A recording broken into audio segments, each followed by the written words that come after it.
podcast powered by Cinelinx. My name is Chris, and with me as always is Mr. Blue. How are you doing, Mike? Oh man, you threw me off with that. Disco. Disco's How are you doing? I'm also doing disco. Also with us is Mr. Green. How you doing today, Justin? I'm like Fonzie. I'm cool, man. Nice.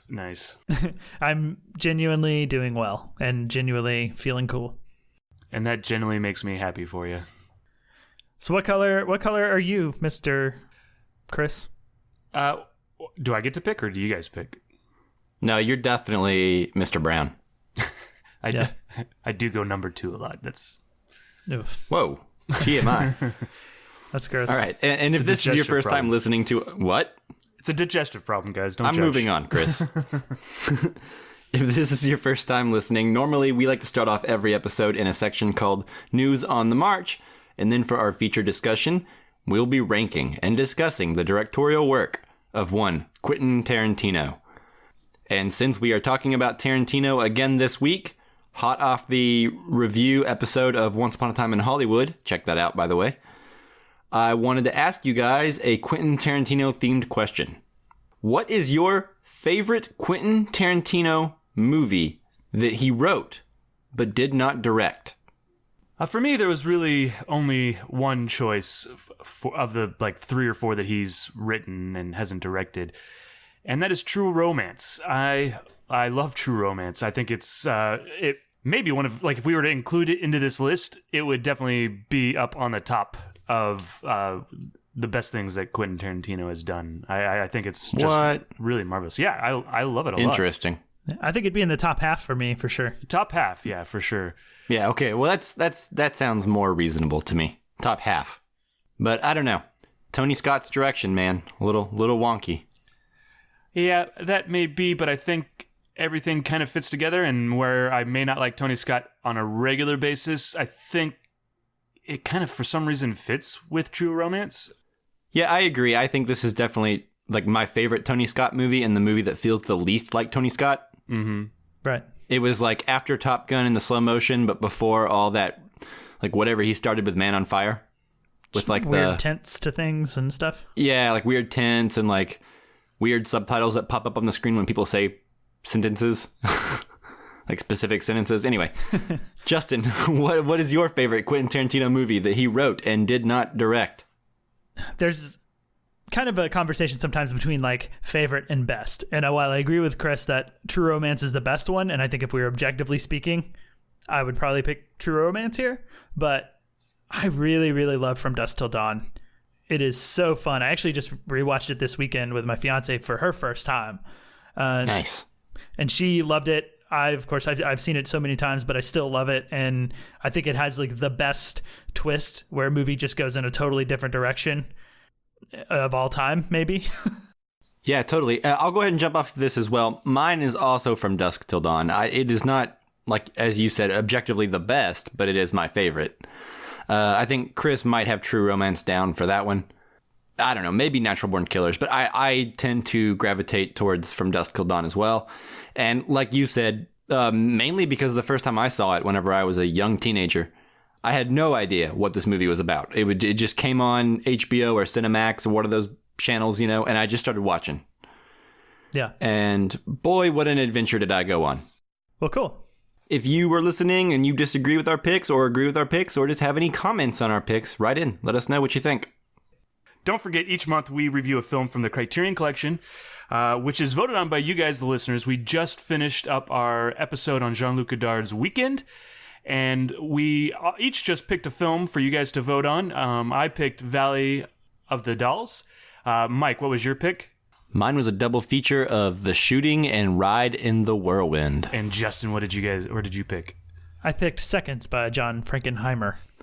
Yeah, all these picks were loosely inspired by, obviously, Quentin Tarantino's movie that came out last week, Once Upon a Time in Hollywood. So we chose late 60s American cinema within the Criterion Collection. The poll is up on our Twitter right now, so go there, vote on which Criterion Collection film you would like us to review next.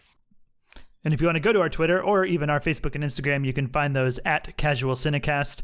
If you want to send us your questions about the movies we're reviewing each week, you can send those there. You can also email them to casualcinemedia@gmail.com. And then, of course, if you like the show and you haven't yet, go on to iTunes, give us a 5-star review. Let us know that you like the show. Let other people know that you like the show and help them find it. Most importantly, they will thank you later, and we will thank you now. Thank you. Mm-hmm. Thank you. Thank you. Thank you. This is okay. Tangent. Do you remember the Terry Gilliam introduction to the Tideland? Yep, that's exactly what I was thinking of whenever I said thank you that fourth time. Yes, me too. That's where my mind went. Okay. Do you know what we're talking about, Chris? Yeah, he's like, I'm a little girl. He's going to find the person inside me. Turns out it was like an 8-year-old girl. So I want to thank you for watching this. Thank you. Thank you. Thank you. It just does it like over and over again. Yeah, it's really weird. Anyways. I'm done. Tangent over? I've said all I had to say about that. Okay. All right. Okay, guys, with that, I say we go ahead and move into News on the March. Let's what go. do you guys say? News on the March!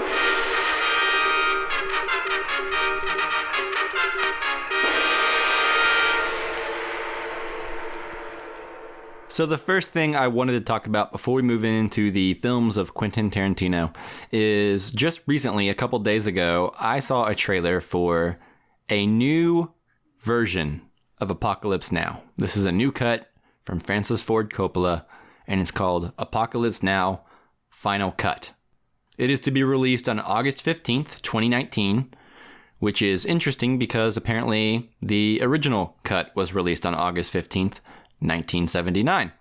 So that is interesting. And then I think a few days later, August 20-something, it will be released on Blu-ray and digital as well. August 27th. So that gives you like 12 days to see it in theaters. I assume select theaters, since I assume this will not be a wide release incident. But what do you guys think about a Apocalypse Now Final Cut versus I think it's going to be shorter than the Redux, he said, but longer than the theatrical. So does this interest you? Have you seen both versions of Apocalypse Now, or what are your thoughts on it? What is your relationship with it? Go on, Justin. Yeah, so I've seen both versions, the theatrical release and the Redux. Mm-hmm. I remember liking both about the same, so I'm going to go with the theatrical version just because it's less time out of my life to get through as my preferred version, that is. And I don't know, the Final Cut thing worked out really well for Blade Runner, as I think that's the best version of the movie. Yeah. And Coppola himself says that this is his favorite version of the film. I mean, I guess he's going to say that no matter what, but, that inspires me. Yeah, no, I agree with that. But I guess my question would be, what was wrong with the Redux cut you did in 2001, Why wasn't that your favorite? But anyway, Chris, what do you think? Yeah, I actually got to see the Redux version in theaters a long time ago. I think, unlike Justin, I like the original theatrical cut better. It's been so long since I've seen either. I can't exactly explain why, but that's just what. Oh yeah, well that's because the theatrical cut is better. Just pacing wise, it's a better movie. There's some cool stuff in the Redux version that I'm sure will make it into this version. Yeah, we don't need to spend 10 minutes in the helicopter with the Playboy bunnies or 30 minutes at dinner. This is certainly giving credence to the saying, great films are never finished. They are just abandoned. Well, Apocalypse Now has never been abandoned. It's been nurtured and cared for 40 years. Yeah. Well, you know what? Normally, I would be completely against anything like this, because normally releasing a new version of a film years later doesn't work out. But as Justin alluded to earlier, back in, 2007, 2009? When the final cut of Blade Runner came out, I think you and I pretty much loved that one. And I think almost anyone who watches that movie will agree that that's the best version. I don't know. Hopefully this version will be something similar to that. Although, until we see it, I guess we just can't tell. I wonder if there's going to be special effects improvements or if it's just remastering, Right. And recutting. What I think does make this version a little bit justified is the process of making Apocalypse Now apparently was such a hellish process, and there was so much footage. I think I'm looking here. There was the working print of it, first cut, the assembly cut, as they call it, was 5 hours long.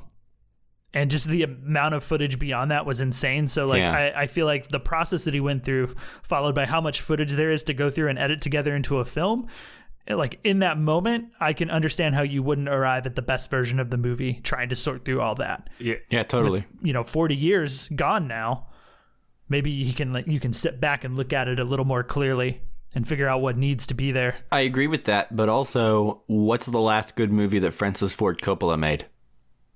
Jack.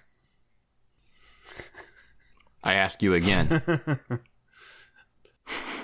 No, but I mean, I agree with that. And, I guess Ridley Scott would kind of give me the same thing. Like, I think in the past 2 decades, Ridley Scott has made maybe 2 or 3 movies that I've enjoyed. I'm willing to give it a shot, and I'm excited to see it just because I think any version of Apocalypse Now is better than your average movie. I'll be there for it. I was wondering what you guys thought about the whole Final Cut situation.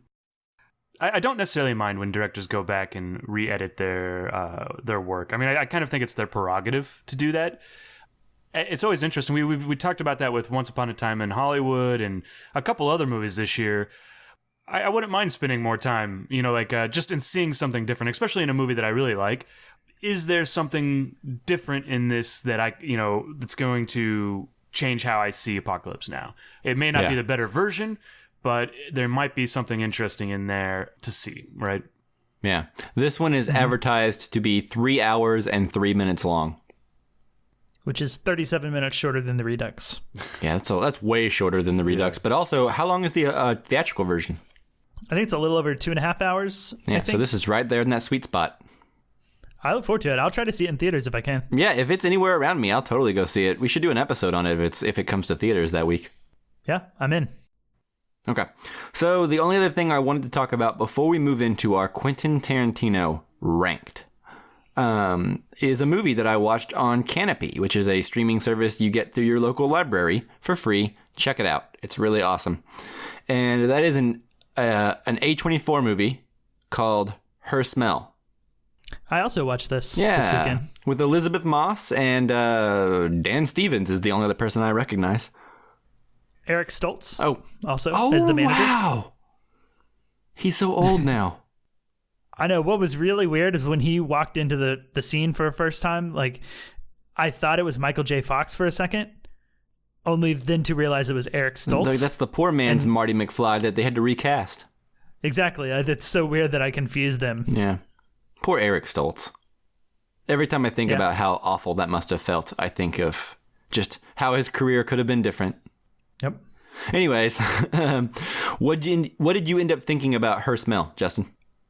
Well, I think it's an uncomfortable movie to watch at times. Yes. Because it's just so stressful in some places, and then also you're watching a character very much in a downward spiral of being a horrible, horrible person. Yep. Yeah. To everyone around her.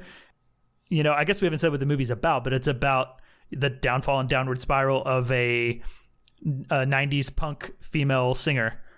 Yeah, I think it's difficult to watch at times, and it's very uncomfortable, but I think by the end of the movie that I felt like I had gone on a very real journey with this character and appreciated the whole movie. I looked back on everything. I was just like, wow, that was really good.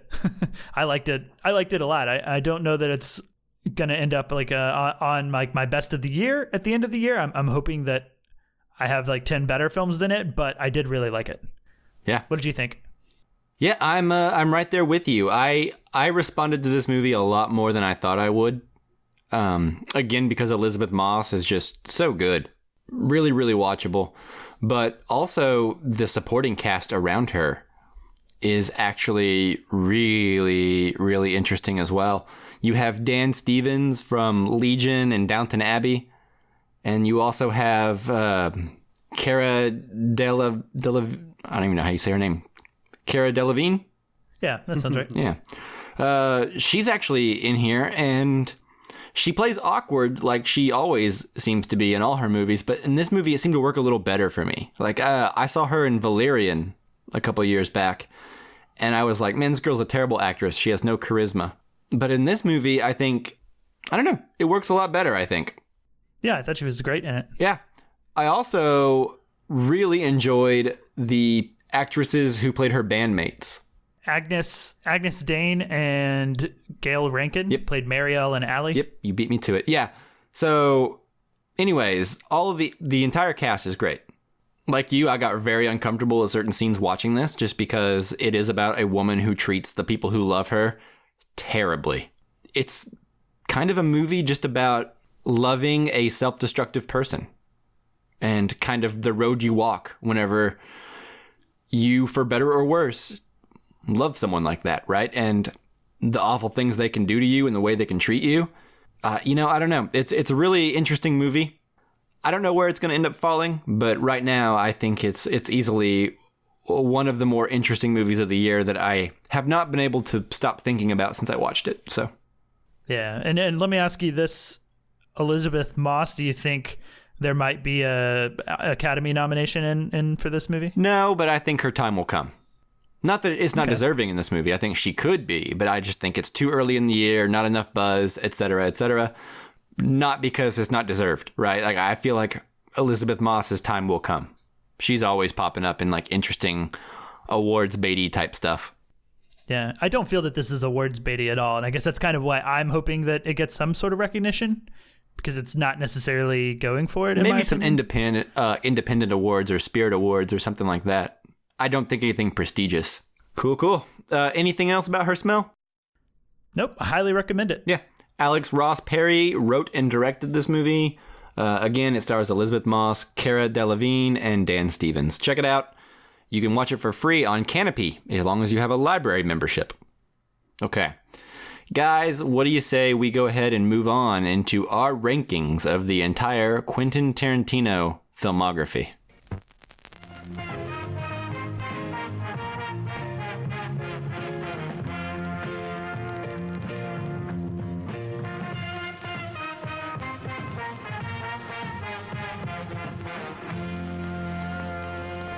All right, before we get going on this, we did want to talk about some of our conditions for these lists, but we actually got them in the form of questions on Twitter. One of those questions comes from Hotline Hangout at Hotline Hangout, and he or she says, when making the list, are you just sticking with the official 9 that he claims, or are you going to talk and discuss about the others he's written? And lastly, where does Death Proof fall in there? So yeah, what we're going to go ahead and do is we are only including in the rankings of the 9 films that Quentin Tarantino has directed. That's why we included the question earlier for what is our favorite movie he wrote but did not direct. So yes, we wanted to go ahead and talk about those to a lesser extent, but mainly we're here for the filmography of things he has directed. Yeah, and we're counting Kill Bill as one. Death Proof certainly counts as a film. If I understand his question correctly. Yeah. Death Proof is definitely a film, and Kill Bill volumes 1 and 2 have to be combined together because that's how they were filmed, and that's how they were intended originally to be. And the one other, I guess, caveat we might want to put on things is it comes from Matt Ward on Twitter, and he says, I think there is a cognitive difference between favorite and best, especially for Tarantino films. Yeah. And I think that's true. And I don't know about you guys. I have a slight different opinion and list depending on if we're going best or favorite, but I'm going with favorite. Yeah, I think our personal favorites make for a better list. I agree. Heads up, going into this, these are not the movies we think are objectively the best movies. These are the movies that we think are our favorite movies, starting with least to most favorites. Justin, you have kind of built your list up a little bit in that little preamble. So why don't you go ahead and just let the people know. Pull that ripcord. What'd you say, Chris? Pull that ripcord. Let it loose. Oh, okay. I thought you said press record. I was like, I already did. That's what I thought you said too. 30, 40 minutes ago. I was like, you guys, we should have been doing that like 29 minutes ago. All right. Oh, you guys are recording? Yeah. Damn it, Chris. Thought we were just hanging Let's start out. over. All right, so here we go. So I'll start. And again, this is from least favorite to most favorite, or worst to best, however you want to phrase it. So starting out, number 9, Django Unchained. Number 8, appropriately enough, is The Hateful Eight.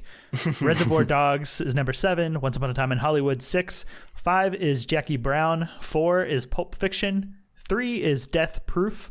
2 is Kill Bill. And 1 is Inglourious Bastards. This is probably the most unique and controversial of all of our lists, I would say. For sure. I think so, and I imagine we'll get there. I actually had a special request for a question for you. We'll get to later, but like someone was so upset by your list that they're like, you have to get him to explain this.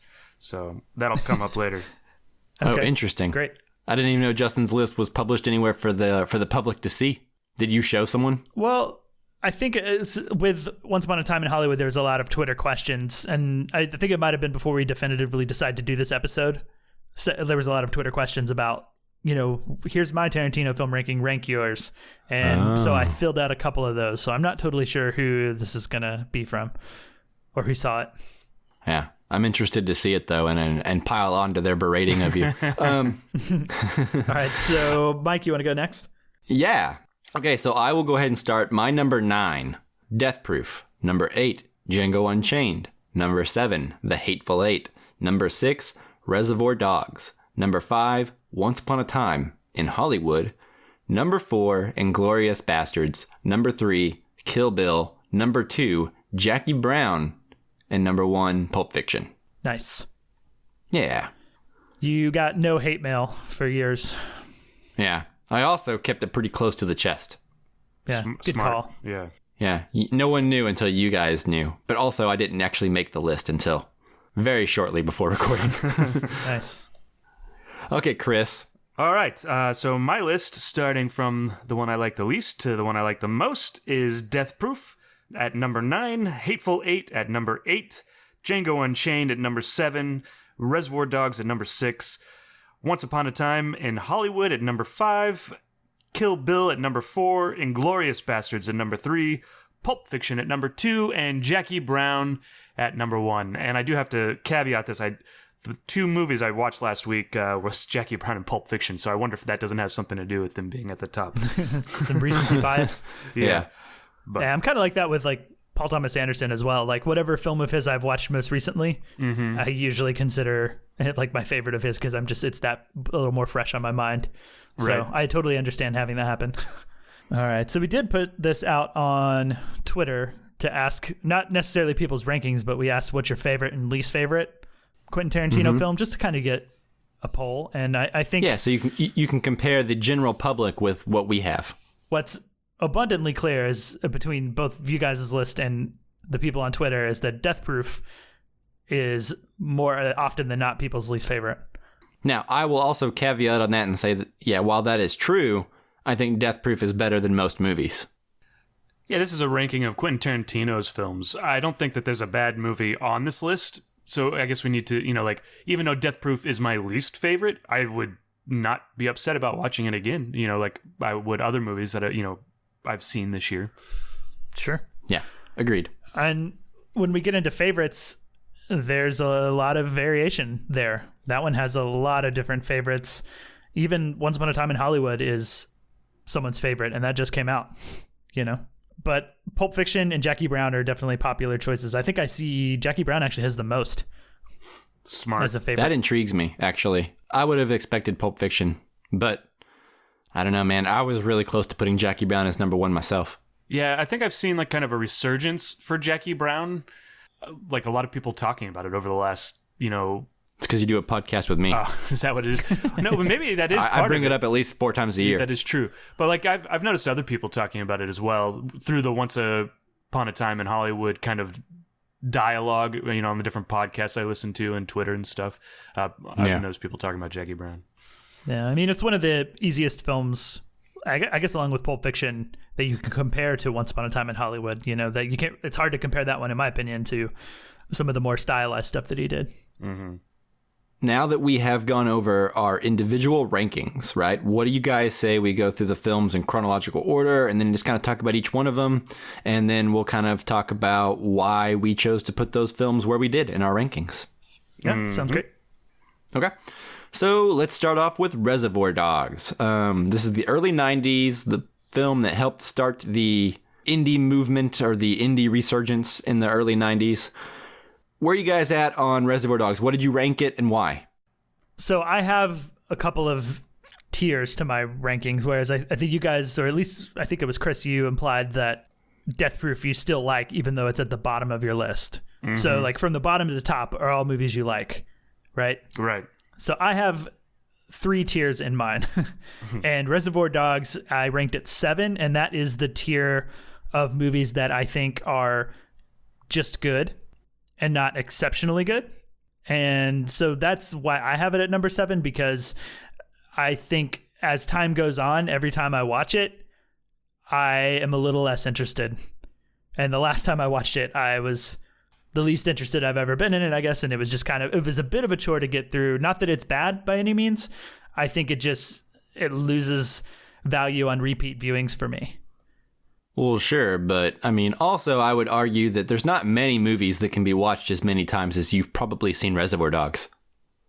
I haven't seen it that much, though. Really? I can think... surely you've seen it at least 3 or 4 times. Sure, yeah, like 4 times. And I would argue that there are not many movies that can be watched 4 times and still appreciate them and not be a little bored.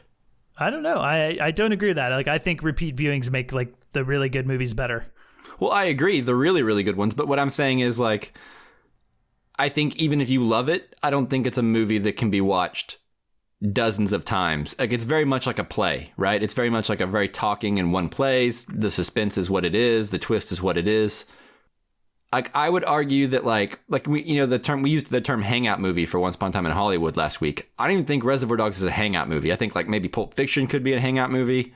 Reservoir Dogs, I think, is very much like... what you're supposed to get from it is very much like a specific thing. And I don't know. Yeah, I mean, I'm not saying I don't like it. Don't get me wrong. I'm just saying it falls in that good, not really good, or great category for me. Yeah. Well, I mean, I guess in that case, it's probably right there the same with me too, right? I have Reservoir Dogs at number 6. I think it is a good movie. When I first saw it, whenever I was a teenager, I did love it, but I think even taking into account that first viewing experience, which is the experience I always try to hold on to whenever applying rankings for movies like this, is what did you feel when you first saw it?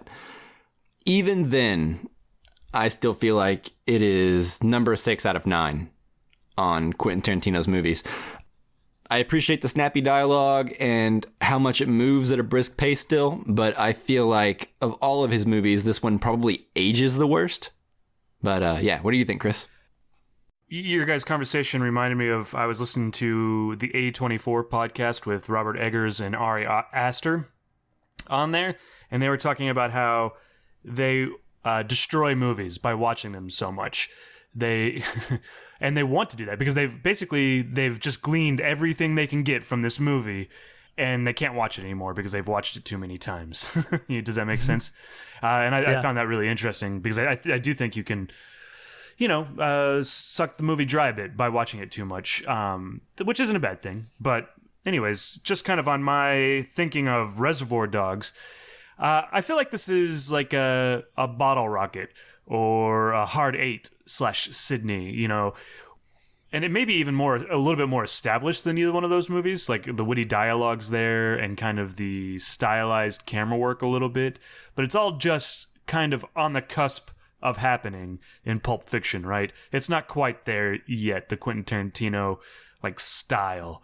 In Pulp Fiction or in Reservoir Dogs? In Reservoir Dogs. He hasn't quite found that voice yet, right?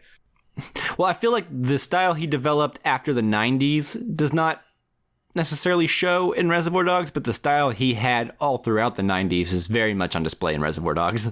Like the time skipping and chapter breaks and everything like that. Right. I just feel like it's not fully developed yet. It's raw. It's raw. It's more raw than anything else. But I don't think that's necessarily a bad thing. No, it's no. Punk music is raw, right? It's not as polished as.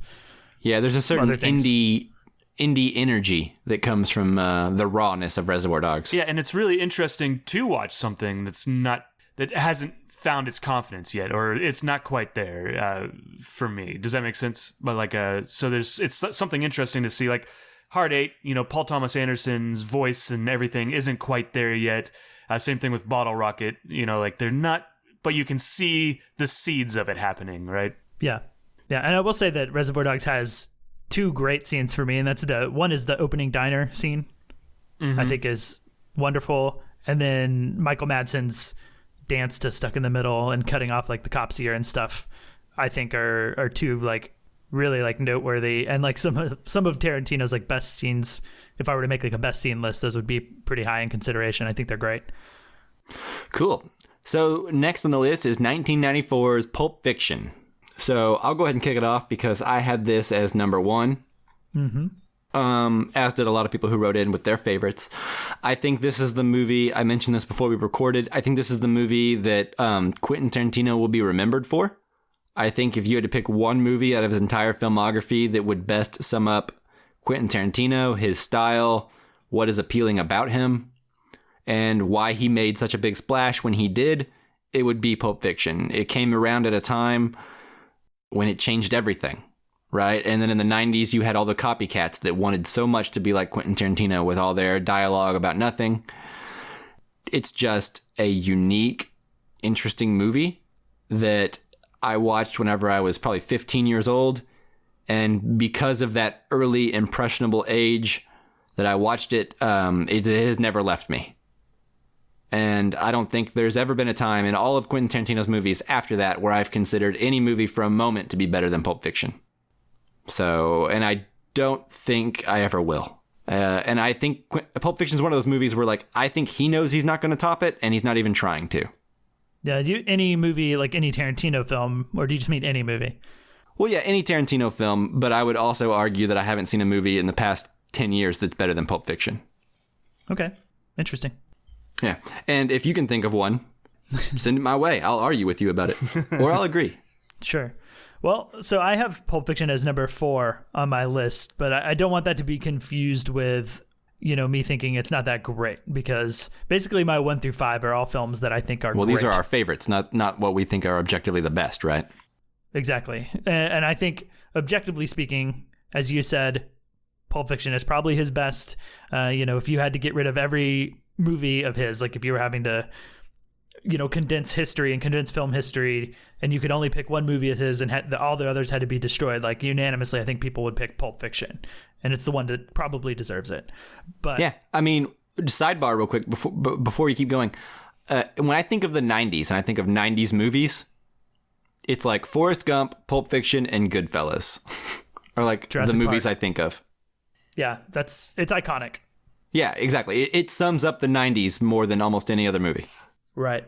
What I will say, the reason that it's number 4 as opposed to number 1 or number 2, like Chris has it, is that it comes down to pure like fun and the amount of fun that I have while I'm watching the movie and how much I enjoy while I'm watching the movie, because there's a bit more of a subtle like pacing and subtle plot lines and subtle storylines compared to the films that are above it, and it's not necessarily a fault of the film. At that point, it's just like pure personal taste, because I think every second of Pulp Fiction is great. I think being in film school, I'm sure Mike you would agree with this, but I saw plenty of horrible attempts at doing Tarantino stuff. Some I wrote, some my friends wrote, right, trying to do it. And I've seen it fail so much that when I watch Pulp Fiction, it's like, this is how you do it. This is like the master. And it's there's a certain awesome. Just like energy where he was just like, I don't even in some of his movies since, I have not seen the everyday man dialogue work so well. Yeah, I don't think he's pulled it off as well in other movies. There's films where he's tried it and I think it doesn't work, at least not nearly as well. Right, but like Samuel L. Jackson and John Travolta in this movie, in the first 30 minutes of the movie, yes. they have so much chemistry, and they're just perfectly cast, right? And Samuel L. Jackson is just on fire. And Agreed, it goes to show you why his career took off the way it did after this, is because you watch him spew this dialogue and it is like Shakespeare. You know what I mean? It is like, that is the perfect man for the job on screen right now. And he's just making it sing, Mm-hmm. Pulp Fiction and I have had a tenacious relationship, like working at Blockbuster as long as I did. you kind of get tired of people talking about Pulp Fiction because that's all they know, and that sounds really judgy or gatekeeping, but like you talk to somebody like, I'm really into film. I've seen, Pulp Fiction. Pulp Fiction is great. It's not all there is to film, right? Especially when you're working at a film blockbuster. But I just rewatched it. I don't know, man. I worked at the same Blockbuster you did, and I don't remember any of the people who were head over heels with Pulp Fiction in that Blockbuster. They were there, and I remember talking to them, and maybe it was, in the 90s when you worked there. I did actually work at another Blockbuster when I was in high school, so that may also be part of it, like in the early 2000s. But anyways, I just rewatched this, and all is forgiven, Pulp Fiction. I like this movie a lot. What you were just saying, Mike, is exactly right. The dialogue between John Travolta and Samuel L. Jackson is just so great. And then the way the stories are intertwined is inventive and smart. And, the way you can kill off a character and then still have him in your movie, and kill him off haphazardly, right? And so shockingly is so great. Yeah, so I love Pulp Fiction. I think it's really great. So, yeah, that's what I think. Yeah, and I will also, before we move on, I will also say that the time skipping and the chronological out of orderness that everyone always mentions when it comes to Pulp Fiction, I would say that it's still unique. Like, I've seen other people try to jumble up time in their movies, and when it happens, I'm always just like, oh, they're trying to Quentin Tarantino things, Right. It's amazing that, like, this guy came out of nowhere and just decided to implement this format, and almost immediately it becomes synonymous with him. It's like 3 or 4 short films, really, that kind of interconnect with each other. And I think that that's the genius thing of it. It's not like a Christopher Nolan film where he's trying to tell one story, right, and jumbling up the time. He's basically telling like 3 stories in here, and some of the characters are in each other's stories, right? And that's the genius of it. It's like a day in the life of these people, and they all intertwine and go through and affect each other in different ways, and it's pretty great. Right. Agreed. I think Pulp Fiction is not the first movie to tell a story, not in chronological order.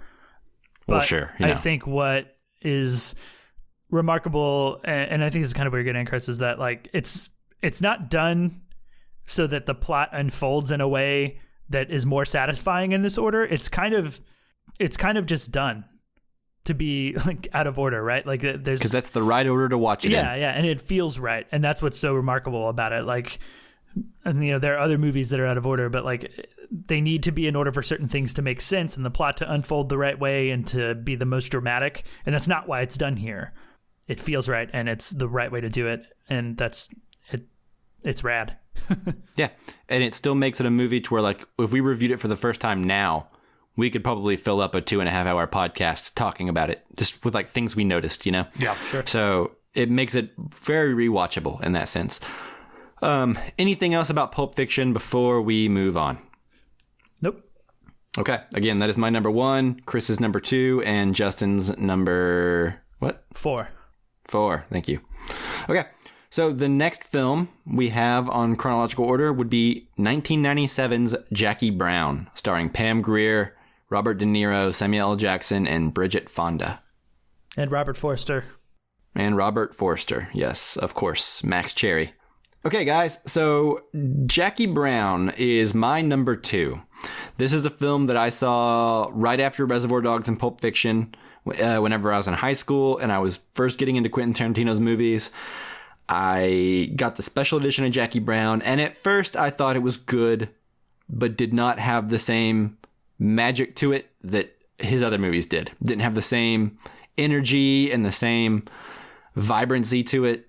But as I've gotten older, and every time I've watched it since then, it has shot up on my list, and I really flirted with the idea of putting Jackie Brown at number 1. I think Jackie Brown is so good. It shows a maturity and a restraint from Quentin Tarantino that he has not shown much in many other movies throughout his career, before or since. There's a certain sweetness to it and an affection for the characters where I feel like he actually loves his characters in this movie, Whereas in his other movies, I feel like some of his characters are tools to shock us when terrible things happen to them. In this movie, whenever Max and Jackie hang out, I just love them. You know, I love seeing them talk. I love hanging out with them. I want happy things for them in their lives, you know? Right. I care about these people in ways that I don't care about other Quentin Tarantino characters. And so because of that sweetness and that affection and that nostalgia for the blaxploitation movies of his youth and Pam Grier movies in general, I think Jackie Brown is like the perfect culmination of it's like the perfect storm of Tarantino meeting his idols with this kind of self-indulgence and restraint that you don't normally see from the guy like that. So what do you think, Chris? Yeah, I just rewatched this last week, and everything you're saying is, kind of spot on. I loved the Robert Forster, Pam Grier relationship. And like you said, like in another movie, they would have hooked up and been in bed at the very first scene, but there's like this sweetness to they're older, right? And they know that's kind of not for them anymore. Like they appreciate each other quite a bit, and like have the beginnings of love. And if they make different decisions, they could go off together, but for whatever reasons, their lives are separate and will go on from there separately. But I love the moments that they do get to share in their lives, right? The cool thing I like about this movie is a lot of heist movies like this is like, we're going to steal $1 billion, and it's just like some crazy amount of money, right? And in this, it's like $500,000, and someone gets $50,000. Like basically they're stealing like a year's worth of wages, like depending on how much the cut is going to be. They're not. Or if you're Jackie Brown, like 3 years worth of wages. Yeah. Or exactly. It's not low stakes, but I like that it's not, just some inexorbitant amount of money. It's lower stakes than what we're normally seeing, but it's high stakes for these characters, right? And it's not even money that belongs to anyone important. It's just Samuel L. Jackson's money, right? Yeah, at that, who sucks, and he, got it through devious means, anyways. Once again, I think Samuel L. Jackson is great in this. I think one of the greatest things Quentin Tarantino has done for cinema is casting actors that he loves against type. Like getting them to do new things. Like Robert De Niro in this, I think, is really unique. His character, especially for Robert De Niro.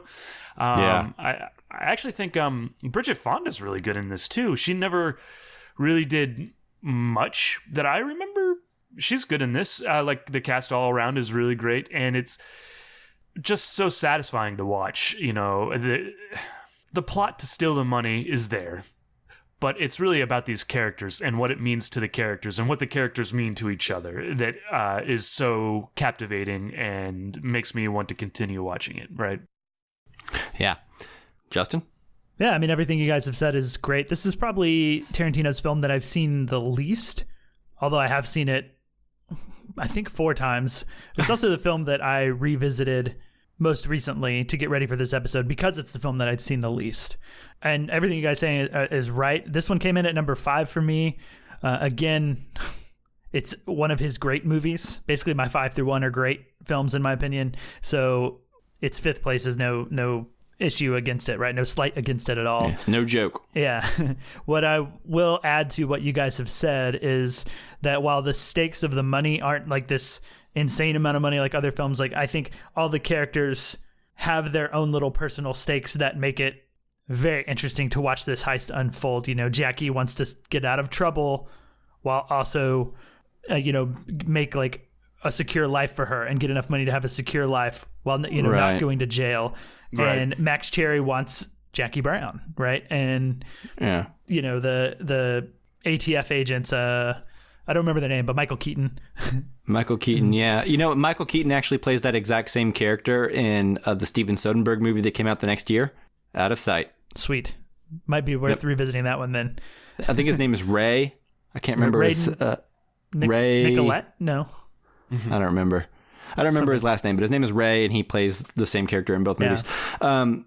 Yeah, no, I agree with you. I think one of the things that's really cool, how it sets up the stakes, is whenever, at the beginning of the movie, when Jackie Brown gets arrested by the ATF, they actually, like let the audience know what her like annual salary is.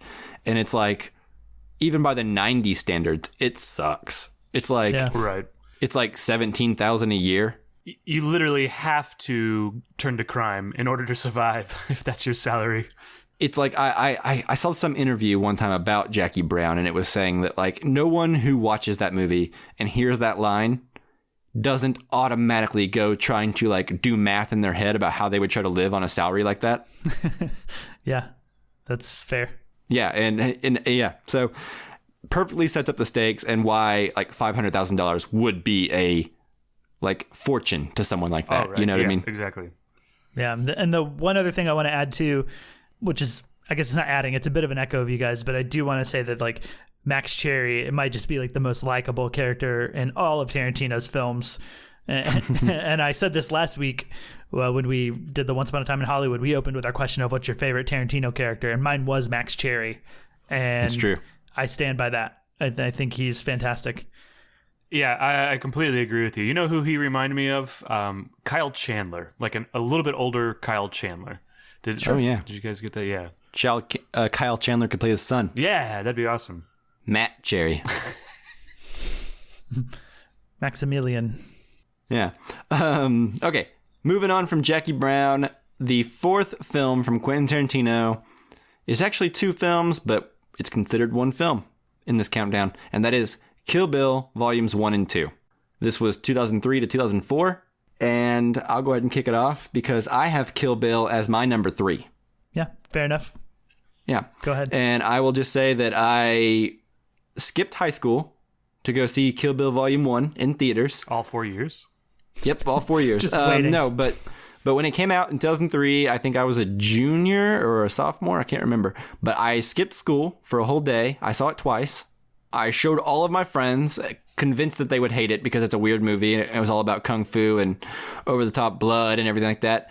Even all my friends in high school at the time ended up really, really liking it. And then they all hated Volume 2 when it came out because it wasn't as action-packed. But as time has gone on, when I think of these movies as like one solid piece, I think of just probably Quentin Tarantino at his most, like putting himself out there the most, like doing something that is going to be so unique and weird, and that if people hadn't clicked with it and grooved with it when it first came out, it could have been a disaster. Put yourself back in 2003, when the only 3 movies that Quentin Tarantino had done up to that point were Reservoir Dogs, Pulp Fiction, and Jackie Brown, and then you want to do this movie about a woman with a samurai sword that lops limbs off of dozens of people and has more blood than any major studio movie up to that point. It would have sounded like a cartoon, which it was, but like a brilliant cartoon. Yeah. So this is a film that I feel like to this day, I'm still just the most impressed that as many people like it as they do. What about you, Justin? What do you think? Well, Kill Bill is my number 2, and a lot of that has to do with just how fun I find this movie. I'll say that Kill Bill Volume 1 was the first Tarantino movie I ever saw. Oh, wow. Because I never watched any Tarantino films prior to this one, obviously, but like prior to getting into films, I never watched any Tarantino films intentionally. I just happened to have the girl I was dating at the time, a girlfriend who wanted to watch Kill Bill Volume 1 when it came out on video. So I think I might have watched it on VHS even. But so Kill Bill Volume 1 is the first Tarantino movie I ever saw. I loved it, much like your friends in high school, Mike. I did not like Volume 2 when I first watched it, which again was on video, not in theaters. Time and watching other films and appreciating films and seeing them back to back as a whole, which is the only way I agree to watch Kill Bill now. Yeah. I truly appreciate how great 2 is. It's my favorite of the 2 volumes. Not that that really matters, because as a whole movie, I think it's great. I think if we were doing best as opposed to favorite, I would put Kill Bill as number 1 for me. Okay. Even over Pulp Fiction. Pulp Fiction would definitely be number 2, but I think Kill Bill is just the most impressive. It's long. It is so varied, just technically impressive. Like, I think it's so much fun. It has one of the most satisfying conclusions in terms of characters, and like that final scene with her and Bill, I think is amazing. So yeah, and it's a journey. I mean, you go on a epic journey with this girl. Yeah. And again, he plays with time in a similar way to Pulp Fiction, where like it doesn't necessarily make everything more dramatic. It's just kind of rearranged for the heck of it. You want the action to crescendo, and that's what he allows us to do by skipping 1 and 2 and jumbling them around in the order. Yeah. In which her, what is it called? Her Death List 5 or Kill List 5? Yeah, Death List 5, I believe. Death List 5. I think that's what it sounds like. Anyway, Chris, what are your thoughts on Kill Bill? Kill Bill's really great. You know, like this is one I got to see in the theater. You know, this is the one where he puts everything in it. You know, there's an animated sequence. You know, you talked about it being a cartoon. There's literally an animated sequence in this film. So he's basically throwing everything in the kitchen sink in this. And the fact that it works after, you know, like the fact that you make soup and you just put everything in the refrigerator in there that you've got and it tastes good still, like that's amazing. That's a feat in itself. It's the right proportions, man. Yeah. And I think he does a great job at this. And you're right. It's so surprising that, you know, like it does work.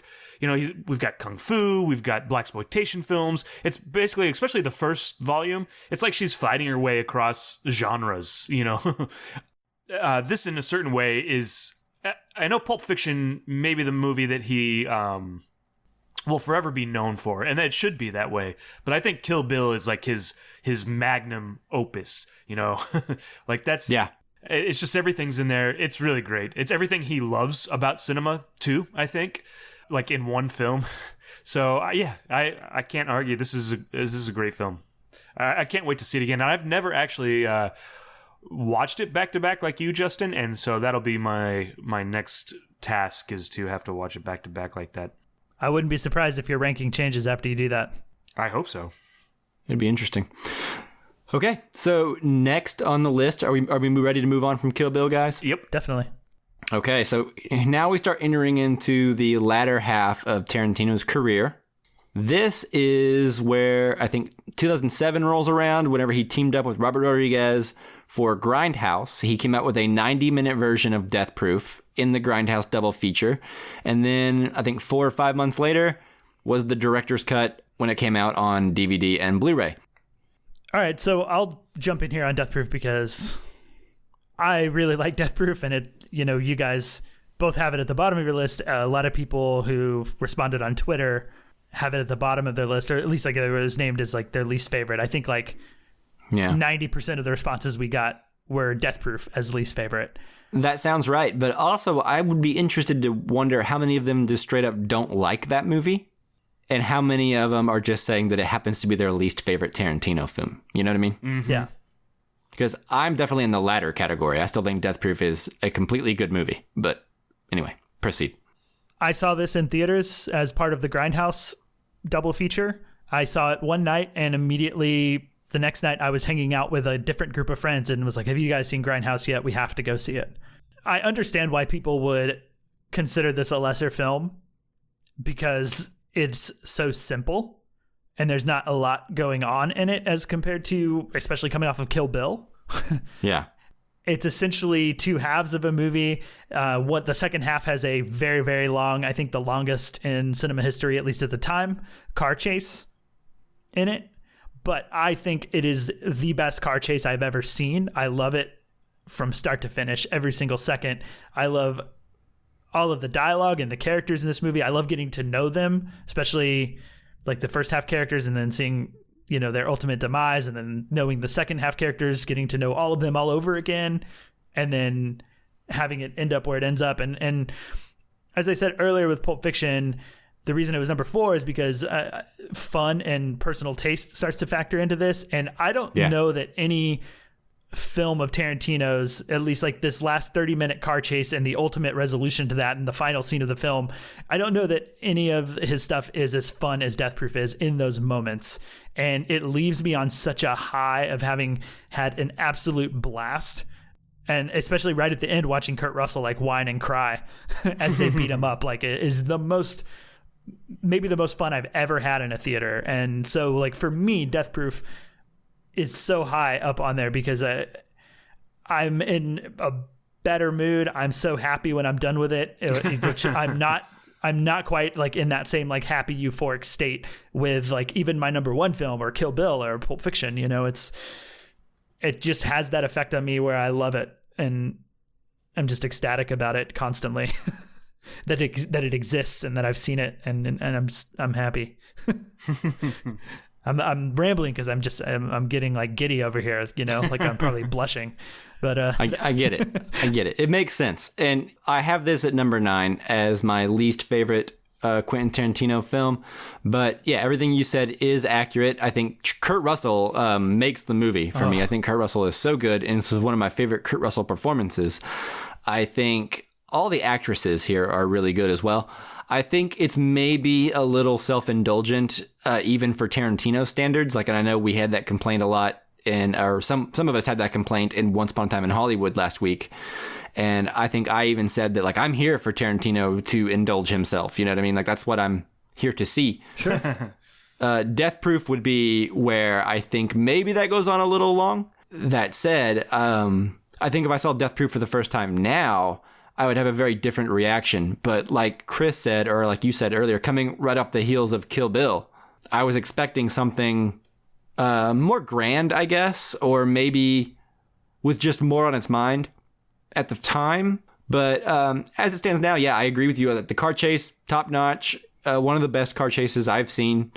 The ending is really great. I just think that maybe the full version's, I think, 2.5 hours long. I think maybe 2 hours would have just a little trimming here and there probably would have made the pacing for Death Proof a lot more tolerable for a lot of people. But I don't know. What do you think, Chris? Well, the theatrical experience was one of my one of my best theatrical experiences. The whole Grindhouse format where we watch Death Proof and then Planet Terror. I forget which one was first. And you have all the trailers. Planet Terror is first. Was it Planet Terror? That was a good choice to put Planet Terror first. But then you had the trailers in the middle. That has got to be one of my favorite experiences going to the theater. Just a lot of fun.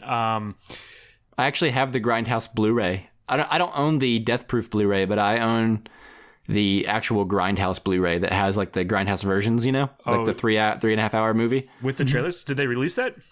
Yeah, they released it like in 2012 or something like that, like way after the fact, after they already missed the boat on it. But I ended up buying it. I haven't watched it in its entirety since I bought it, but I would really like to watch it again. That'd be really great programming for a movie theater. It's just like, let's do the Grindhouse thing again and put those two movies in there, just for one night. I would go see it again. Yeah. I think ultimately, it just doesn't hold up to the rest of his films. So you've only seen it in theaters the one time? And not even the full version. Yeah. So I guess maybe I need to watch the full version. Yeah, I would say rewatch it. As I said earlier, somewhere in this episode, I don't remember where, but like the good movies get better the more you rewatch them. Yeah. And I think Death Proof is one of those that I appreciate more every time I watch it. I'll also say that you have seen the superior version because I think the Grindhouse 87-ish minute version is much better than the extended version because there's a lot of stuff you don't really need in the extended version. Yeah. I don't mind it, and I like all the stuff that's in there, but I enjoy the Grindhouse version the best. Right. And I think that kind of tells you how I feel about the film if I'm not motivated to watch the extended version, right? I liked what I got, and I don't necessarily need to watch the second one. I will now just to see what's there. But there's some good stuff in it. There's some good Kurt Russell stuff in it for sure, at the very least. Yeah. Cool. All right. Okay, guys. So moving on to 2009, Inglourious Bastards. Oh, the tales I can tell about my first viewing of that movie, as you can, Mike. Indeed. Why don't you go ahead then? Kick us off. Sure. So Mike and I, our first viewing of this film was in Austin, Texas, at one of the early premiere screenings of it. Not like the world premiere, because I think the world premiere might have been at Cannes. Yeah, that's true. But it was one of the U.S. premieres. It had premiered in California. But anyways, they did this special screening at the Alamo Drafthouse. One of the Ritz, I believe, it's that Alamo Drafthouse. The Ritz on 6th Street. Yeah. So they did a special screening as part of a film festival, and you could get tickets to just that screening, and you got like a special Inglourious Bastards themed meal brought out to you to eat while you were watching the film. And it was like $100 a ticket. Mike, you and I got a ticket along with our friend Brian. and we all went, and Tarantino was in there, came into our theater and introduced the film in person, and there was a Q&A with him and Eli Roth afterwards, and it was awesome. Yeah, it was a lot of fun. We even got limited edition posters from Mondo. Yes, we did, which, if you still have that poster, Mike, it's gone up in value greatly from what we paid for it. It is somewhere. I couldn't tell you where, but it's somewhere. On to the movie. I'll go first because this is my number one film. Go for it. And it might be peppered a little bit by that experience of loving it as much as I do. I watched it so many times after. I've probably seen this movie 8, 9, 10 times. It just never gets old to me. I absolutely love it from start to finish. I think this is the first time that he pulled the whole historical twist on what actually happened. Revisionist history sort of thing. And I really love it. I think it's pulled off really well. And I had even read the screenplay, because the screenplay for Inglourious Basterds leaked, obviously before it went into production. It was when it was first being passed around, and I had read it and I knew that was going to happen, but it's done so well that it's still satisfying, even though, I knew it was coming. I would say it honestly, like I did the same thing. We read the screenplay before it came out. I would say that actually colored my enjoyment to be a little bit more, because I was in such suspense waiting for the end to happen, because I was like, man, he's going to kill Hitler in this, and I don't know how it's going to go over. You know what I mean? Yeah. I don't know if people are going to like this, or they're going to think it's stupid, or what. And now it all seems so obvious, people liked it, Sure. But at the time, knowing it was coming, I remember the last 30 minutes, I remember being just nervous in the theater, being like, how's he going to pull it off? Is it going to work? Yeah. The last thing I'll say about Inglourious Basterds before we move on, it's given us one of his best written characters in Christoph Waltz and Hans Landa, and I think the greatest scene that Tarantino has ever done in any of his films, which is that opening scene with Hans Landa going into the house, asking for the glass of milk and all that stuff. It's yes. It's my favorite scene of his. It's the best thing he's ever done. Once upon a time in Nazi-occupied France. Yeah. Yes, exactly. So that's, for now, the last thing I'll say on it. So what do you guys think? Yeah, the opening scene is something straight out of a spaghetti western. It's so good. The music choice, everything. I don't know if I've seen a movie since Inglourious Basterds that has seemed as inspired, at least from Tarantino, I mean. I think Kill Bill and Inglourious Basterds to me seem like the really meticulous ones that he took a lot of time with music choice, with editing, with score, everything about it. It all is perfectly planned and timed, and I don't know how much of that is true, but I get that vibe the most from Inglourious Basterds and Kill Bill, and I think Inglourious Basterds was the last time I really felt that meticulous attention to detail to that degree. Yeah, I feel the love coming through for not only this film and its characters, but for film history and film in general in this and Kill Bill, as you've said. I think that's what comes across the strongest, and that these are two films that made me fall in love with film. Yeah, that does make sense. I will say that when this movie premiered at Cannes, it actually opened to mixed reviews. And then for a while on Rotten Tomatoes, it had a really barely fresh or almost rotten review score until it started making its premiere in the United States. And then the reviews shot up, and it was all really, really, really well received. But for a really long time, it was kind of a head scratcher at Cannes. Right. And it didn't really get that warm of a reception. Chris, how was your reception?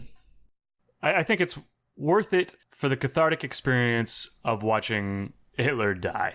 I was just thinking, we should just get Tarantino to redo history, all the big events, and so we can have this catharsis, so we can kill Hitler, maybe he can kill Mussolini, what other big people do we want, to have murdered throughout time? Oh man, I can think of a couple. Yeah, but I love. Let's have him redo some elections. I was actually going to say that, but I avoided it. But maybe in 10 years we can do that one. This also happens in Once Upon a Time in Hollywood as well, where there's just this satisfying catharsis to the ending and to changing history that I really enjoy and I appreciate. It's a thing I don't think I've ever seen anybody else do, or I don't know if anybody else has done it. I don't think so. But even if they have, there's a certain, I don't know.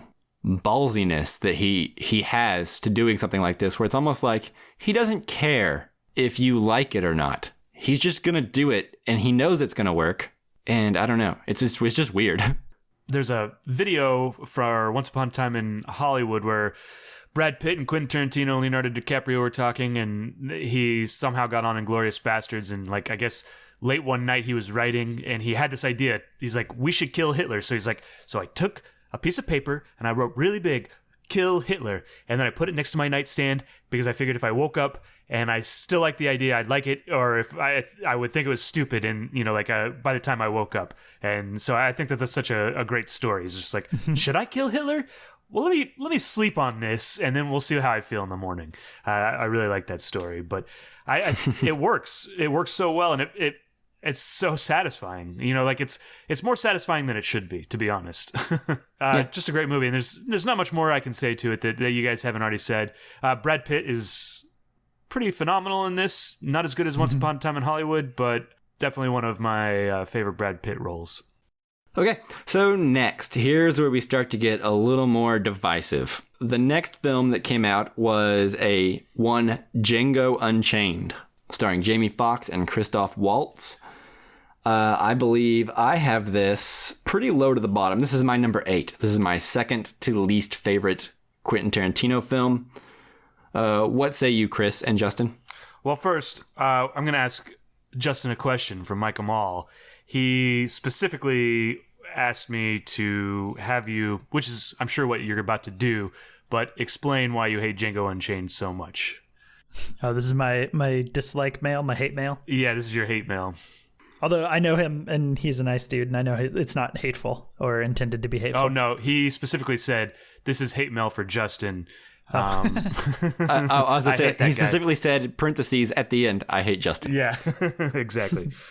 Fair enough. So does that mean you want me to go first? Yeah, go first, Justin. All right. So yeah, Django Unchained comes in at my number 9. This is one of 2 films, along with my number 8, which is Hateful Eight, that I actually think are not good films. I think they are to varying degrees of not good, but Django Unchained is the one that I think is truly a bad movie, and I find very little redeeming qualities in it. Of those redeeming qualities, I'll start with those just to be a little more positive. I think Leonardo DiCaprio is great in it. I think Samuel L. Jackson, as always, as we've talked about before, just gets Tarantino's dialogue, and it's perfect when he's there. And I really enjoy those 2 in it. Outside of that, what really doesn't work for me is the main character, Django. I don't know if it's Jamie Foxx's performance or the character. The script, I kind of put it on Jamie Foxx's performance, but I don't like this character at all. I feel no attachment. I'm not rooting for him. I'm not rooting against him. I don't like him. I don't dislike him. He's just a nothing character for me, and he's the title character that's supposed to carry the movie. I think Christoph Waltz is a repeat and a rehash of Inglourious Bastards, a Hans Landa character, but just a way less interesting character because he's not a kind of fun to watch bad guy like he is in Inglourious Bastards. I think that I thought that maybe I was so excited coming off of Inglourious Bastards, which is my favorite film of his. I was disappointed in Django Unchained because it's just not as good. And maybe that the difference in what I was expecting caused me to dislike it as much as I did. So I gave it about a week and I went back to the theaters to see Django Unchained again, and I disliked it even more. So I gave it a fair shake, right? I haven't just only seen it the one time and been like, you know what, not good, not watching it again. I don't want to go on too much because I'm sure we'll debate back and forth a little bit. So that's basically it. I just found most of the movie uninteresting. It was tonally weird. The humor didn't work for me at all. The music choices were weird for me. I couldn't get into it at all, no matter how much I tried. So that's where I'm at. Mike? When I first saw Django Unchained, much like Inglourious Bastards, I had read the screenplay before I saw the movie. And I was really looking forward to the screenplay. In fact, I remember thinking very specifically that the Django screenplay was one of the better screenplays of his, before the movie had been made. The finished product of Django Unchained ends up being my number 8. Like I mentioned earlier, it is not anywhere close to my favorite Tarantino. It's my second to least favorite, but right behind Death Proof. I am with you in that Jamie Foxx is not very charismatic in this role. I remember whenever I read the script initially, it was rumored that Tarantino wanted Will Smith. And when I read the script, that's what I was reading in my brain was Will Smith. And I remember being like, this is going to be interesting. This is going to be really interesting. Then the movie comes out and it's Jamie Foxx, and that's okay. I didn't dislike that. But what I would say is the humor is a lot more on the nose in this one, a lot more silly. The violence, like when people get shot, they squirt out like really ridiculous amounts of blood in like a really grindhousey fashion, which in Kill Bill I thought was charming, or in Inglourious Basterds I thought was charming. But in this one, it felt a little forced and a little contrived. So I'm with you. A lot of the humor didn't work for me as much as it wanted to. I think Christoph Waltz is kind of a rehash of Hans Landa, but I think where I disagree with you is that I don't think this is a bad movie. I was actually in theaters on opening night, and I remember it was a very packed house. Man, the audience's reaction to this movie, like they reacted to everything they were supposed to. They laughed the whole time. They were into it. They were mad. They were very vocal and very much talking at the screen, So that infectious energy has been something I've always kind of carried with me in regards to this movie. You know what I mean? And it's always kind of painted that initial reaction and kind of made me walk away liking it more than I would have otherwise. But yeah, it's the movie I want to revisit the least. I think it's the most, well, not the most because it's my number 8, but it's one of the most okay Tarantino movies, which is that like I would rewatch it again if someone wanted to, but the whole time I would be thinking about the better movies from Tarantino that we could be watching instead, Yeah, sure. What about you, Chris? Where do you come down on Django Unchained? What I will say that I liked about this, like Leonardo DiCaprio's performance is really great, but what I will say where it kind of starts to fall apart for me, or I found it charming in the beginning, and then the end, and I think this is the opposite reaction for Killing Hitler, and I'm not sure why I have this reaction for Killing Hitler, and then the reaction I do for like Jamie Foxx just killing everybody, the indiscriminate amount of killing. I think it's because of the way the execution of the action, right? Like he shoots someone with a handgun and they fly back like 4 feet. And it's like, to me, it's as simple as that. It's also supposed to be cathartic. I think this is right. It's supposed to be cathartic, but what I'm saying is like I think all that catharsis you're supposed to feel is undone by, I don't want to say laziness that the action's filmed in, but it's almost like he's like, how can I make this a very Quentin Tarantino style ending? It's almost like Quentin Tarantino trying to be Quentin Tarantino in this movie. That's interesting. And it doesn't seem as natural to me, or doesn't seem as genuine as whenever I saw like Uma Thurman hack someone's arm off and like 8 gallons of blood get shot out. You know what I mean? It doesn't seem as natural and fluid as a lot of the other over-the-top violence in some of the other movies. It seems like it doesn't even seem like an old spaghetti western that I've seen. Like I've seen a lot of spaghetti westerns, and I can't even think of spaghetti westerns that are over the top in that sense. Of like people flying back like 6 feet when they get shot with a 6-shooter. Yeah, I think he has a trilogy of films now that's supposed to be like alternate history, and I think this falls in there with Once Upon a Time in Hollywood and Inglourious Basterds. I don't think it works as well. I don't think the catharsis works as well either. I don't get as much out of it at the end. I do think he's dealing with interesting issues there too, and maybe that's also why it doesn't work as well. I think he's trying to deal with like the white savior issue, and I don't know. He's dealing with a lot of stuff, and I don't know that it all works out or becomes very clear. So I like it though, and I would watch it again. I certainly don't think it's a bad movie like Justin, but well, I will say that I agree with Justin in the sense that Samuel L. Jackson and Leonardo DiCaprio's parts worked the best. Mm-hmm. If Django Unchained is a 2.5-hour movie, and an hour of that is spent at the Candyland Ranch with those two characters, then I would say that trimming some down to stay with that area of the world is going to be your best bet, right? Like make most of the movie happen there and make that be the main place of the movie. Yeah, it sucks when like Leo dies and your best character dies, and there's still 30 to 40 minutes of the movie left. Yeah. Yeah, I agree. And I wouldn't even mind that so much if I liked Django. And I think a lot of that has to do, I think you hit it on the head, Justin, which is just that I don't know that Jamie Foxx is the most charismatic actor. I don't know if he was the right guy for the job. Yeah. I think the best word that you used earlier, Mike, to me was like forced.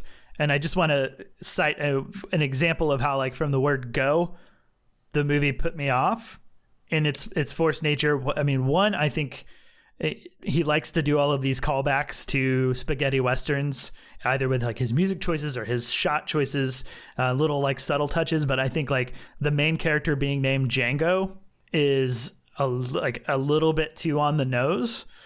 And I think it just goes into that forced territory of like, look at my film references here, when the film, the opening credits start with the theme song from the original Django. I think it puts me off from the word go. Yeah, no, I hear that. I think I don't necessarily care about the main character being named Django. I actually think that's pretty cool because even in the 60s, it's kind of an homage to like so many spaghetti westerns that weren't even Django movies got the name Django thrown on them, right? Just so they could cash in on the Django name. Sure. So I like the idea that he's taking the Django name that is almost like I look at it as like a public domain name. You know what I mean? It's like naming a cowboy Johnny Ringo or something like that. You know what I mean? It's just kind of like or like a Butler Jeeves. That in and of itself is not bad because that is an homage, but I think it's a step too far to open with the main Django song. And granted, I might be a little biased there because I put the Django song in like some of my film school stuff, so I was very familiar with it at that point, right? More familiar than most people would ever be with the theme song to Django. Yeah, I was going to say, I would say 90% of people that watch this doesn't even know that there are other Djangos. Yeah, exactly. So I think whenever you're too into the films or you're too into the references, I think the on-the-noseness of it all does seem a little forced. But like my brother didn't catch on to any of that. You know what I mean? Yeah, and I would include the Franco Nero Django, which probably falls in that same category, but like his cameo to me was like, it was a little eye-rolly, you know? And there were too many moments that were eye-rolly in the film, including Tarantino's cameo, which I think is maybe the worst scene that he's ever put in on film. Oh, I don't even remember what he was in that movie. He was an Australian guy doing a really bad Australian accent, and then he, like, right before he blows up. Oh, yeah. Yeah. And I only called that out, not to, like, crap on the movie more, but because I previously just called out his best film, like, best scene he'd ever put on film, and, like, his best characters, so I think makes sense. It's worth saying. I will say that whenever he releases the director's cut of Django on Netflix, I'm interested in it. Are you so disinterested that you would never watch that, Justin, or would you actually be interested to watch a longer version of Django? I wouldn't say never, because that's harsh and tough to stick to. Like, there are situations where I would watch it. It wouldn't be a high priority, but I could be talked into it, yeah. On to The Hateful Eight. Yeah, so Hateful Eight was a film that I was interested in seeing, especially coming off of my reaction to Django Unchained. You know, somebody can make a bad film, that's fine, right? And I am still like pretty faithful in them that the next thing he'll do will probably be better, right? He's got such a great track record prior to Django. You know, I was pretty excited about it. I was nervous, but excited. I went and watched it at the 70 millimeter roadshow version that had like the overture and the intermission mid-movie. So I thought it was decent the first time that I watched it. Like, to me, it is a massive, massive improvement over Django in the sense that it's not actively bad to me and I don't actively dislike it. I did, in that sense, like, enjoyed it. I was like, okay, that was pretty good. And I never had the desire to really watch it again until it came out on Netflix. And I watched it in its Netflix form. It was that time it was very, very difficult for me to get through. And I found myself actively not liking a lot of it. And not to say that it's bad, I think it's just good on a single viewing and doesn't hold up on other viewings. That's why it's number 8. And that gap between 9 and 8 is big, because I do think it's like a pretty well made film and has some interesting characters. I just think it's overly long. I think there's far too much Tarantino loving his own writing. I think he's in love with his narration a little bit too much. Like, at least there's way too long of a scene talking about like way too much of like the stuff that's happened in the movie is when we come back from intermission, and like it's even weirder in the Netflix series because it's in like the middle of the third episode. But his narration and him reading his narration is also not good, and so I think he's just a little overindulgent.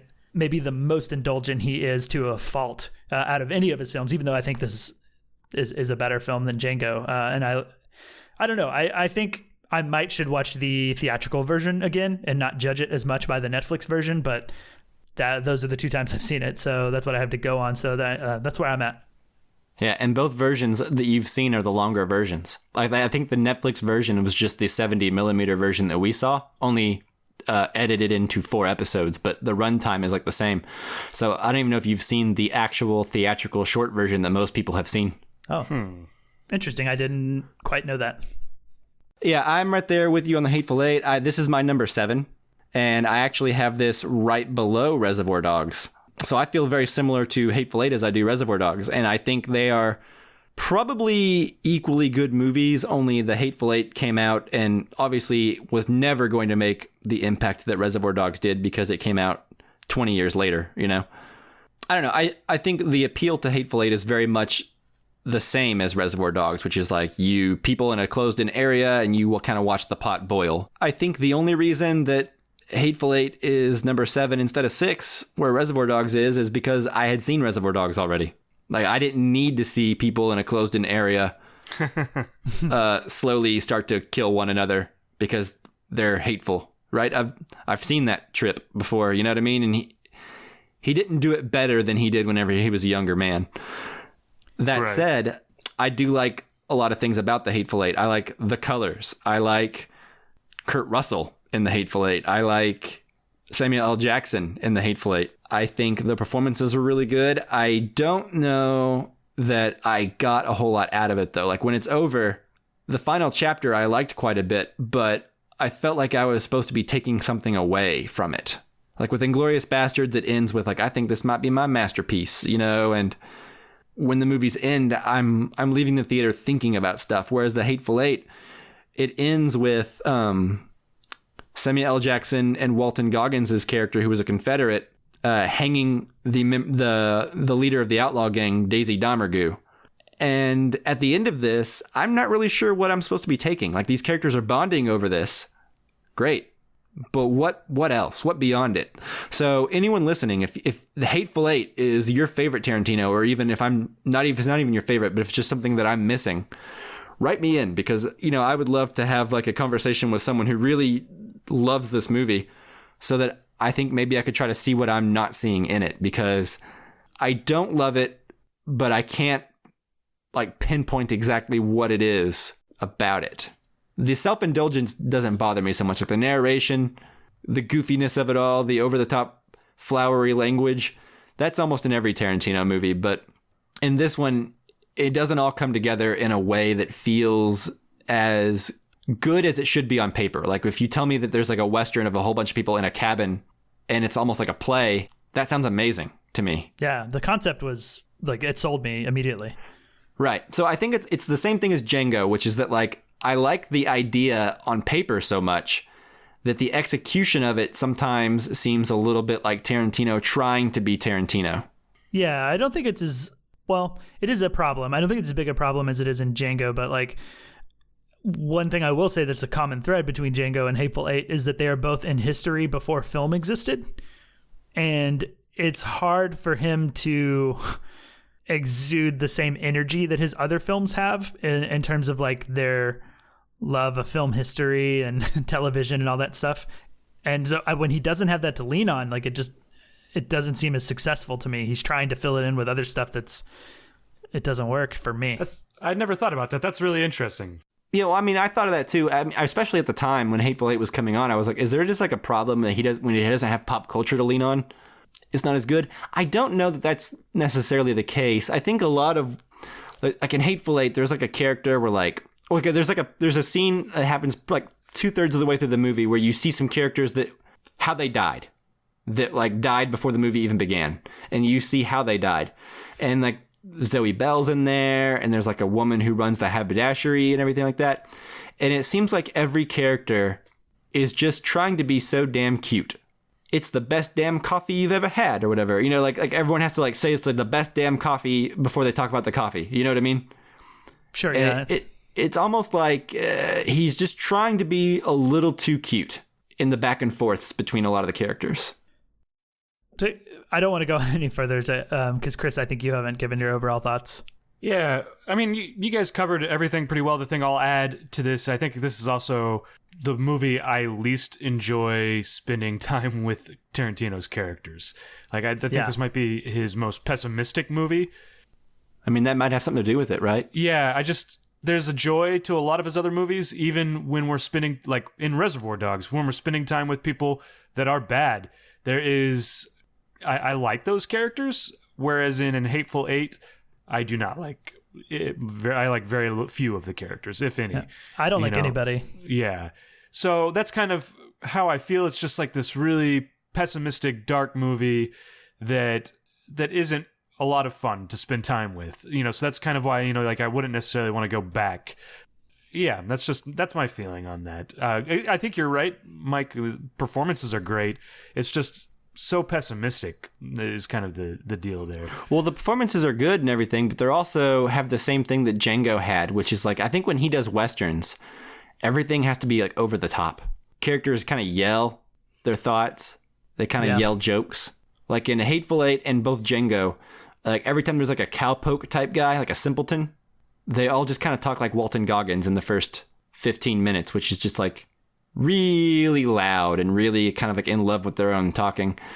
And it's very much a style. It's almost like it's like a B movie style that he's implementing or something. I don't know. It's very strange. Do you guys know what I'm talking about at all? I do. There's like a bunch of over the top acting in it, I think. But maybe Sam Jackson is the best performance, but otherwise, like the best in the most natural, because as we've said before, he just gets Tarantino's dialogue. But outside of him, I think there's a lot of overacting for me. I kind of mentioned that earlier with like the characters trying to be like intentionally cute. I feel like that's the movie where I can hear the dialogue the most is the Hateful Eight, and also in Django, and also Death Proof. Those are the movies I think they all have that one thing in common, which is like I can hear people trying to act in a Tarantino movie the most in those movies. Sure. What I will say in Hateful Eight's defense is that it was originally written for the theater as a play. And I think that's really apparent, and I think that's one of the things that keeps it from working as a film. It's like, I think it would be a pretty decent play, because in a play you can be a little more over the top. You need to be more over the top. Well, and also 8 people killing one another will probably be a lot more impressive on a stage. Because like I said, we've already seen Reservoir Dogs. We don't need this to happen again, right? We also saw this happen in one 20-minute scene in Inglourious Bastards, where a bunch of people in a closed-in area eventually kill one another. So the idea, before the Hateful Eight even makes it to screens, it's already an idea that we know Quentin Tarantino can do, and he's already done twice before. Yeah, it's an interesting experience to see if he could take something like that Inglourious Bastards scene in the bar and stretch it out over an entire film. For me, it fails, but it's interesting to try. So the last film, we've reached the end, and that is Once Upon a Time in Hollywood. So I will go ahead and just say that is my number 5, right behind Inglourious Bastards and right above Reservoir Dogs. This is a film I wanted to see twice before we recorded this episode, and I just didn't get to because I have been in a mad scramble to try and watch all the movies before our Best of the Year So Far episode that we have coming up. Justin, Chris, why don't you go first? Of all the movies on my list, this is the one most likely to change positions over the next, week or two, or as I still think about it. The more I think about it, the closer it is to Jackie Brown. I think we talked about that last week. We probably don't need to go over a lot of that stuff again, but that's a huge jump, though. You have Once Upon a Time in Hollywood as number 5, and Jackie Brown is number 1. What I meant was just that it's the closest related to, right, is Jackie Brown. Like that sweetness that you were talking about, Mike. Yeah, and I think this movie may grow on me. I think, like we talked about, there's some indulgences in it, but I can forgive them, and I love spending that time in those indulgences. So, yeah, I think this is the one that's most likely to change for me at some point. How about you, Justin? What do you think? Yeah, I think as you said, if anyone wants to hear our long form, detailed thoughts of Once Upon a Time in Hollywood, go back, I think, 2 episodes in our feed and listen to the whole review for all of our thoughts. The thing that I'll add, I kind of thought about before, but I didn't realize it was maybe as strong of a thing as it is now. And what I've discovered in this conversation is that this is a return to a time where Tarantino can insert his love of film and his love of television.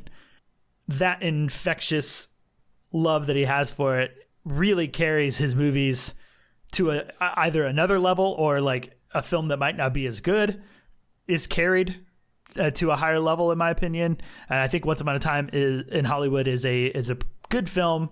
I like it, but to me it's like elevated because of just how infectious it is in terms of like celebrating film.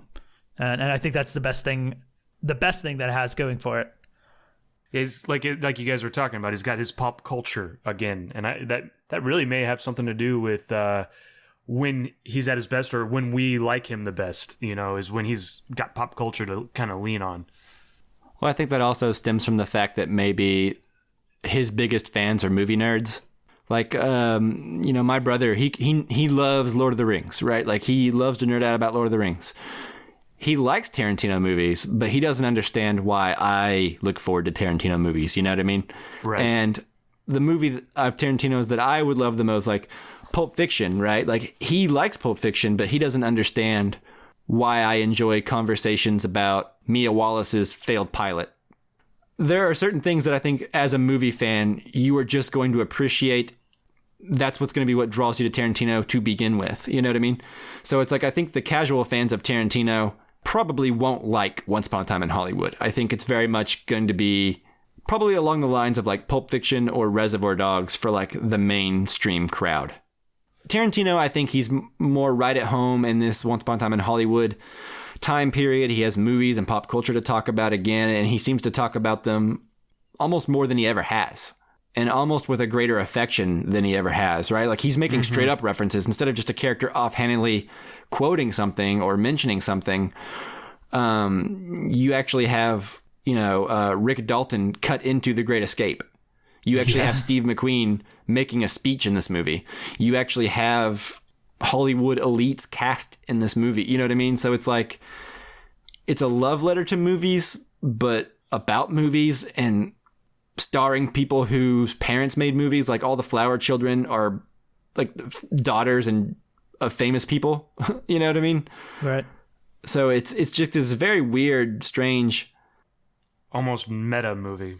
Yeah, meta movie, but I don't know. I really liked it, and I think, like with you, when I watch it again, it could either rise or fall on my overall Tarantino films, but I'm leaning more towards rising right now. I just don't know exactly where, because, man, my top freaking 5 movies are Pulp Fiction, Jackie Brown, Kill Bill, Inglourious Bastards, and then Once Upon a Time in Hollywood, and I can't imagine him ever making another movie that's going to dethrone any of the top 4. I hope he does. That'd be amazing. Yeah, that'd be rad. But I don't know. I think, that his references and his things don't feel as forced in this, because he finally made a movie set in the film and television world in Hollywood. So he can make all those references and have people talk about him, and it's not having to force it into a casual conversation by regular folk. Well, that's what I'm saying. I think he's reached like peak reference now. After his last 2 movies, he was just like, you know what? I am just going to dive straight in. Like, if you were to make a Tarantino script in a machine of all the things that make a Tarantino movie. Yeah. It feels like he would, like, the references eventually would get to this level of like self-aware. Right. Yeah. I think it just feels the least forced in this movie than it has in a while. I would argue that I remember whenever I was watching and reading Inglourious Bastards for the first time, the whole Operation Kino bit, although I love it, was very forced. Like, we're going to make a secret plan around the idea of infiltrating a movie theater in a movie premiere.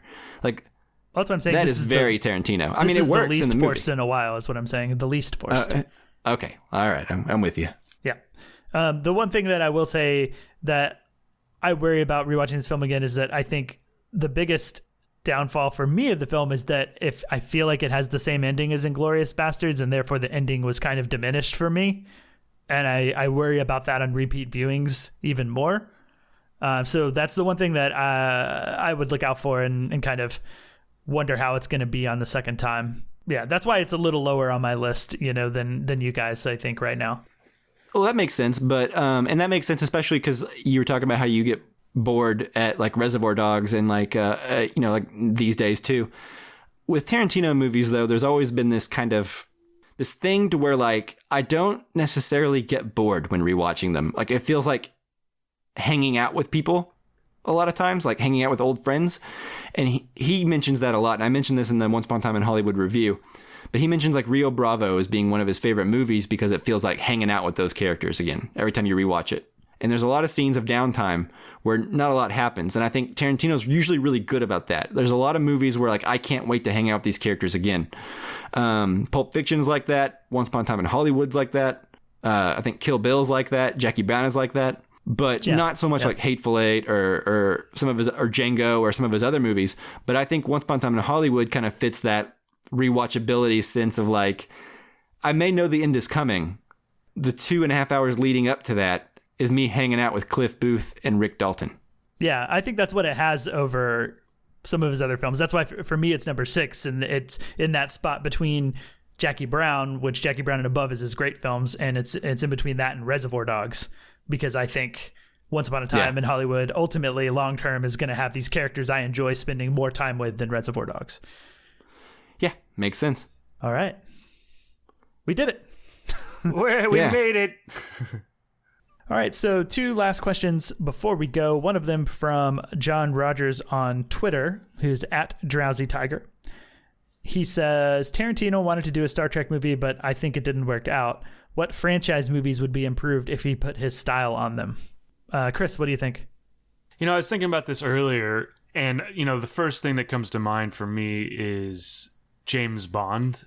But I don't know that I want Tarantino directing a James Bond film. I like... His dialogue would get all in there. I want James Bond to be slick. I don't necessarily want him to be like Tarantino slick. I actually really want to see a Star Trek Tarantino film. I kind of actually hope that happens, to be honest, because it's like at some point it looked like it had fallen through, and then since he's been talking, it might actually happen. I'd be thrilled if it was just a script and like that he writes and someone else directs it. That'd be fine. I just want to know and read the Tarantino script, or and get a chance to see what he writes. And then 2, sure. I would love to see him direct it. Like either one of those things. How about you, Mike? I have no affection for the Star Trek movie franchise, and I am not familiar with the Star Trek TV shows. I would be interested if he did a Star Trek movie, but I am not really looking forward to it one way or the other. Mainly just because, like I said, no real affection for the franchise in general or the characters. So I don't really know what he would do with them that would make it more interesting.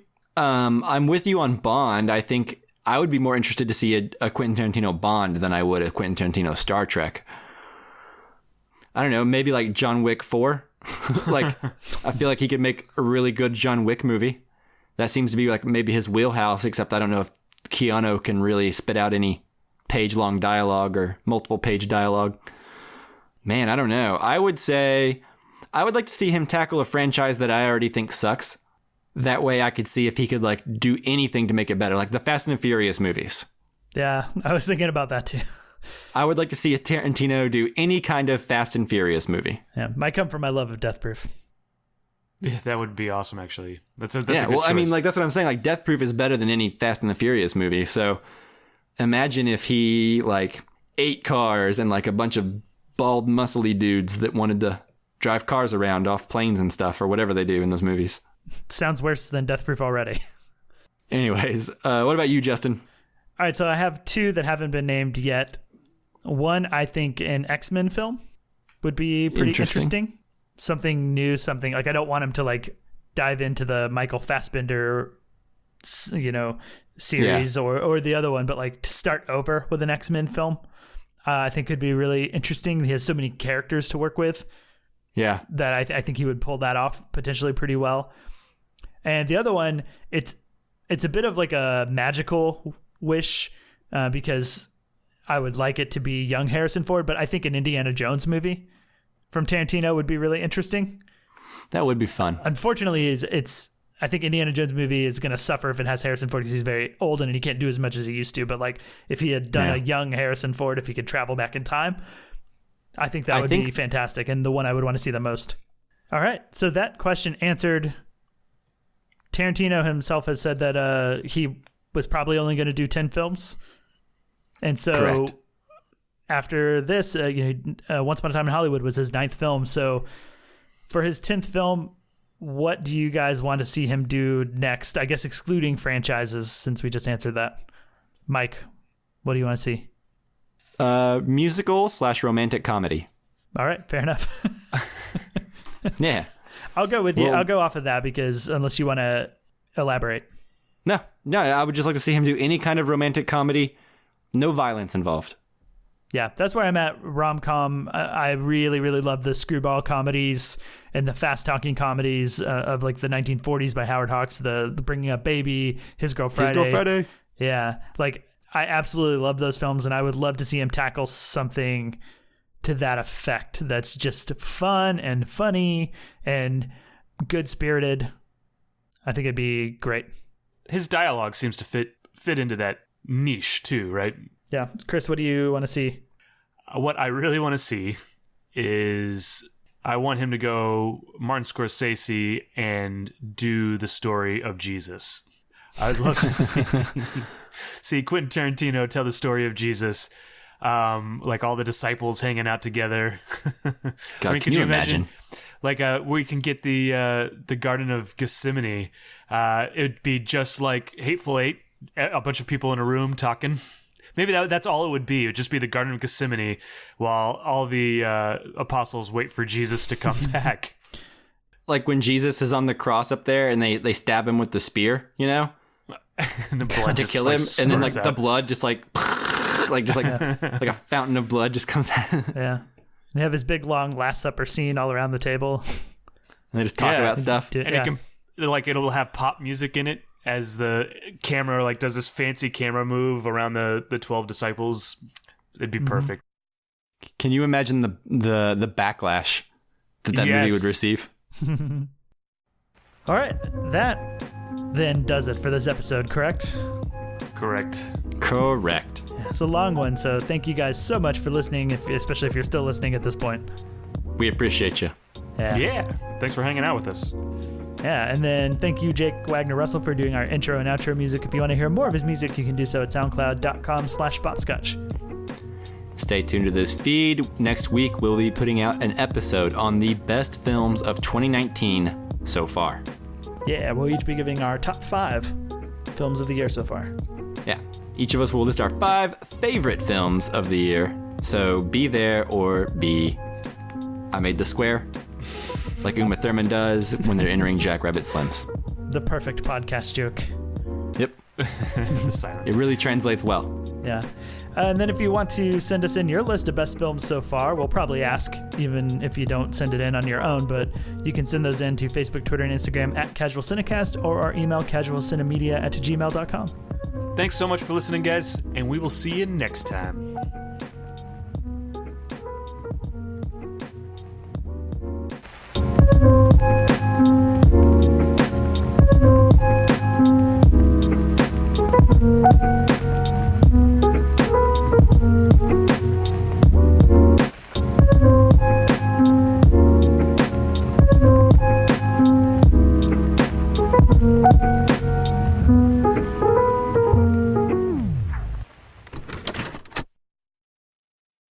Thank you. Thank you. Thank you. Thank you. You're welcome.